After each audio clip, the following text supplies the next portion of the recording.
पाकिस्तान के मुस्तकबिल की क़यादत का फैसला पाकिस्तानी अवाम ने खुद करना है, अमरीका ने वजाहत कर दी। अमरीकी महकमा खारजा के नायब तर्जमान वेदांत पटेल ने अपनी प्रेस कॉन्फ्रेंस में वाज़ेह किया कि अमरीका की दिलचस्पी जमहूरी अमल में है। पाकिस्तान के मुस्तकबिल की क़यादत का फैसला पाकिस्तानी अवाम को करना है। एक सवाल के जवाब में उनका कहना था कि आज़ादी इज़हार राय और प्रेस पर पाबंदियों से मुतालिक रिपोर्ट्स पर तशवीश है।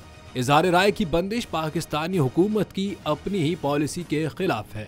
सहाफ़ियों ने उनसे पाकिस्तानी वज़ारत ख़ारजा की भारत के हवाले से रिपोर्ट पर भी सवाल किया, जिस पर वेदांत पटेल का कहना था कि हमें पाकिस्तानी दफ्तर ख़ारजा की रिपोर्ट पर अभी कोई मालूमात नहीं। पाकिस्तानी या भारतीय हुकूमत ही इस मामले पर कोई बात कर सकती है। जबकि पाक ईरान कशीदगी के बारे में उनका कहना था कि ईरान खित्ते में जारहाना इक़दामात कर रहा है। इस मामले पर पाकिस्तानी हम मनसबों के साथ राबते जारी हैं।